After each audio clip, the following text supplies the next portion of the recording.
Hey YouTube, it's your boy Analysis, and for my 525,600 subscribers special, I'm gonna be talking about two controversial subjects, politics and DBZ. It's a risky topic, so I'm gonna need some help from my best grill. Give it up for Analysis. Greetings, YouTube.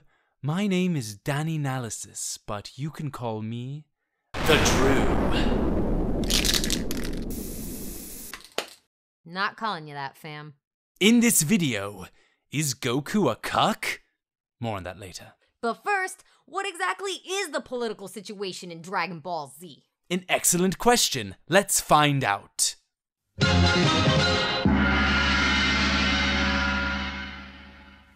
So first, we gotta go back to the very beginning.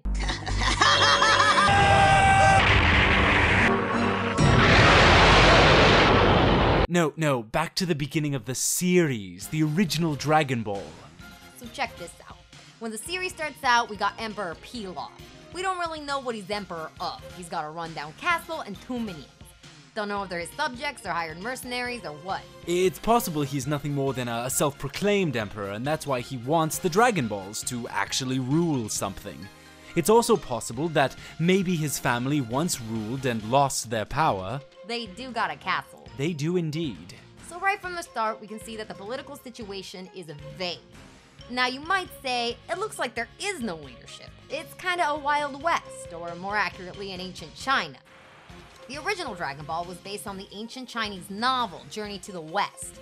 This really shows with the sprawling, empty environments and mythical creatures and situations that appear around every corner. It's like the Odyssey. But with more shape-shifting pig monsters. I don't know, there were plenty of those in the Odyssey. They were originally human, though, because man is the real monster. But here it's demons and stuff. The point is that Emperor Pilaf doesn't really seem to be the emperor of anything. And when you factor in Bulma, it further throws a wrench into things. She possesses advanced technology that doesn't fit with the small villages and isolated communities we find amongst the sprawling wastes.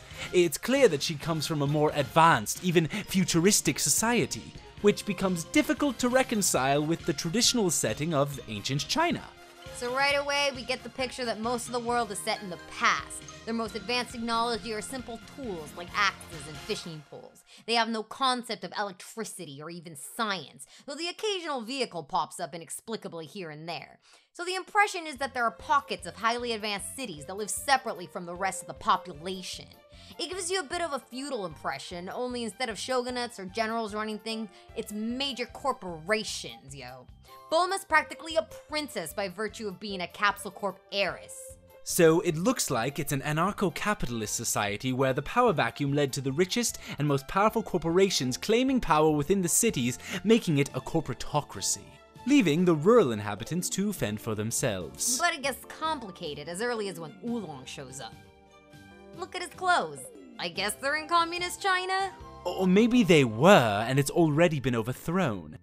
The cities were taken over by the corporations while the countryside reverted back to being independent rural towns. So maybe it really is the future. Except there's dinosaurs. Could have been created by Capsule Corp for a theme park or something. What are you, nuts? Who would think a theme park with real dinosaurs would be a good idea? What do you do with them when the park shuts down? Release them into the wild, obviously. Let the rural towns deal with it. Anyway, so we think we got a handle on things. This is the far future. Communist China has been defeated. Corporations have taken over the cities, and the countryside has reverted to the far past, living amongst dinosaurs, monsters, and demons. Enter the Red Ribbon Army, a militia scouring the lands and terrorizing the people searching for the Dragon Balls. They want to use their wish to rule the world. Didn't we just do this? Yes, the first 2 seasons of Dragon Ball are pretty much the same thing. So the Red Ribbon Army possesses futuristic technology. They got planes, tanks, friggin' Gundams. They can even create androids. Remember this part. And they're good androids too. They could definitely pass the Turing test. Which is a big deal, considering even some humans fail it. Those questions were racially biased. So once again, more evidence for this being the future. But since this is the politics of DBZ and not the time period of DBZ, we're just gonna stop pointing that out. The Red Ribbon Army seem to be a militia that originated in the cities. They have city technology after all. Perhaps they too were a corporation at one time, maybe even a rival to Capsule Corp. So it still appears to be a corporatocracy, but with one group wanting to turn the planet into a military dictatorship. Luckily, they're stopped by a weird little boy and his friends. Speaking of those friends, Bulma invented the Dragon Radar using Capsule Corp technology, making you wonder if Capsule Corp had the same aspirations as the Red Ribbon Army. It doesn't matter though, because Bulma ran off with the technology first with the intent to wish for a boyfriend. On her way, finding Goku, the story's hero. So once again, the world is saved by a horny teenage girl. They defeat the militia and everything remains as it was. The rural villages in the wastes are left to their own devices while the cities remain in the grips of the strongest corporation. But just when we finally think we've got a handle on things, enter another emperor. The story suddenly remembers it's supposed to be adapting Journey to the West. Dragon Ball Z fans would be forgiven for not remembering that Chaozu was originally based on Nezha, the third Lotus Prince from Journey to the West. In Dragon Ball, Chaozu's the emperor. Of what? We can only assume everything. There don't seem to be clearly divided nations as far as we can tell. So is Chaozu the emperor of the world? Then was the Red Ribbon Army trying to overthrow him? It seems misguided to go after some magical balls that might not even exist instead of using your badass and super advanced military to just overthrow the teeny tiny emperor. But whatever, maybe the Red Ribbon Army was afraid of Tien or some shit. It's also worth noting that Chaozu and Tien Shinhan were both trained by the Crane School, just like mercenary Tao, who worked for the Red Ribbon Army. Good lord, things are getting so complicated and we haven't even gotten halfway to Z yet. Yeah, let's just keep this crazy train rolling. So, Chaozu's the emperor of the world, right? Well, sorry, Capsule Corp, I guess you really weren't the power-hungry corporation ruling over the cities and leaving the rural communities to regress into the wastelands. My apologies. It apparently never was a corporatocracy, just a really incompetent empire that has focused its resources on its flourishing metro areas while leaving its small villages to fend for themselves without aid or infrastructure. Except wait, almost immediately afterward, in the King Piccolo saga, we're introduced to the King of the World. Wait, what? Some dog man was ruling the world all along?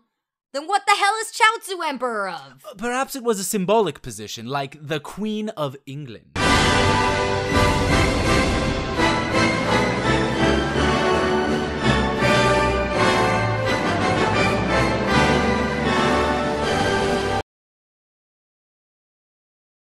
That would explain why Chaozu could apparently enter fighting tournaments and then later abandon his position to go live domestically with Tien Shinhan. But emperor is the higher rank than king. You wouldn't have king of the world and then emperor of, like, this one region. China, I guess? That would be like declaring me president of the kitchen, but then you're secretary of the entire house. Are you sure they're not equal rank, like just two redundant offices? Well, King Piccolo didn't seem to care about deposing Chaozu, only the Dog King. That's because he's already killed Chaozu. He already popped that guy. He doesn't need to worry about him. So I guess we don't have any solid evidence one way or the other. Wait. Hold on. Back up.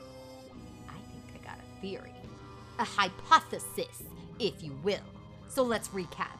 We got communist China.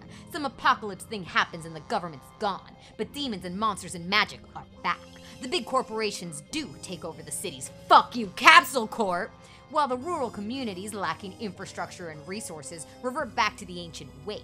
Some corporations, there's a figurehead emperor who eventually takes over, but they mostly let things run as they are, and occasionally put on martial arts tournaments. You following me? Yes, I do believe I am following you. Okay, so between Chaozu Saga and the King Piccolo Saga, an activist group gotta get out of politics. He's an unwanted figurehead now, practically demoted to being his former bodyguard's personal chef. You know, kind of like what happened to the last emperor of China. Became a street sweeper. So the Dog King is the legitimate king. He might even be making an effort to reach out and provide aid to the rural communities, since this is the point in the series we start seeing more roads and buildings and less small villages. It's a modern reconstruction. The people probably love him, and for the first time the corporations have their powers checked. The aggressive militias are kept at bay, and the people are finally having their societal problems addressed. Plus he's a dog, so you know, you can like trust him. He's a dog. That is, until the beloved Dog King is replaced by an evil God King. Ah, snap! Now we're getting into the crazy stuff with King Piccolo. Now, to put it as simply as possible. Initially, we are led to believe that King Piccolo is a demon, like many of the demons we've seen in the show before, only more powerful. But the end of Dragon Ball introduces a new concept that will change the series forever and completely dominate the genre of Dragon Ball Z. King Piccolo, in fact, all demons in the series we've seen, aren't really demons. They're aliens. I swear it's better in context. So, King Piccolo is actually only one half of a complete being, a nameless Namekian. The other half of this nameless Namekian is known as Kami. Now, if you know your Japanese... I definitely do, konnichiwa. You'll know that Kami means God. You see, this nameless Namekian came to Earth and decided to become its guardian. The guardian oversees Earth and is, for all intents and purposes, basically God. When the former guardian of Earth became old and ill, they told the nameless Namekian that they had too much selfish evil inside of themselves to become the guardian. So, the nameless Namekian split itself into two parts, Kami and Piccolo. Makes perfect sense. Context. Question, who picked the original guardian? What? Kami was chosen by the previous guardian. But who chose that guy? Or the guy before him? How far back does it go? Were these guardians here before the communist government came to power, or were they selected by the previous government? Or did they arrive with the apocalypse? Who chooses who guards Earth? Did the corporations choose the guardians? Was there a panel of CEOs from all the biggest cities? It's never really said. Back to the plot. So Kami becomes the guardian of the Earth, and King Piccolo gets sealed away in a rice cooker. Again, better in context. Many years later, King Piccolo escapes and goes to overthrow the Dog King to conquer the world. But this is weird. Why overthrow some king when you could overthrow the god of the Earth himself? Again, this series is having problems with understanding its own hierarchy. Emperors are less important than kings, and kings are more important than gods? I suppose it's because at the point King Piccolo is introduced, the writer hadn't yet come up with Kami and aliens and all that. Yeah, but looking at it in story, it just makes King Piccolo look like a pansy that was too scared of his own twin, so he went to pick on Earth's favorite dog. Yes, the Watsonian perspective is a little sillier than the Doylist one. What? Shut up, man. I don't watch no crappy BBC Sherlock. Anyway, it seems we have a pretty solid idea here. Communist China brought down by unknown circumstances, maybe an alien invasion. Cities flourish under the rule of corporations, which are unchecked and unregulated by the lack of any government. The people living in rural areas are left to fend for themselves and regress to ancient times. Demons and monsters, actually aliens I guess, run amok. A figurehead emperor is installed, maybe by the corporations themselves. One corporation builds an army to try to take over the world but is brought down. The corporations continue to vie for power amongst themselves as the figurehead does nothing but distract the disenfranchised people with martial arts tournaments. Eventually, a revolution happens and a real government arises, with a dog king overseeing all of Earth. Meanwhile, we have an alien that's been watching over all of this for who knows how long and has done nothing about it.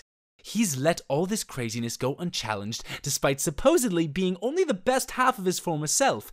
His bad half eventually goes to overthrow the beloved Dog King to conquer the world.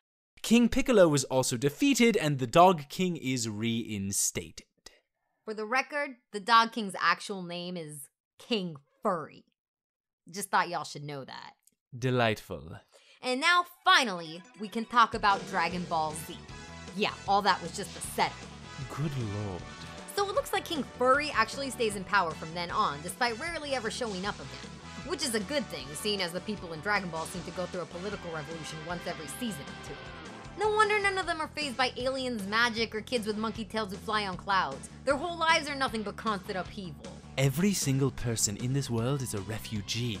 Just think about that. The people in the cities barely notice, though.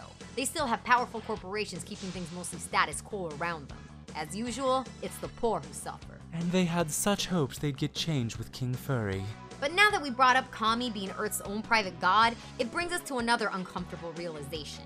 In the world of DBZ, even the afterlife is nothing but an overcomplicated mess of confusing bureaucracy and jumbled up hierarchy. But that's veering into the afterlife of DBZ, which is another video. Click here to watch it! But for now, it's time for the answer you all been waiting for. Is Goku a cuck?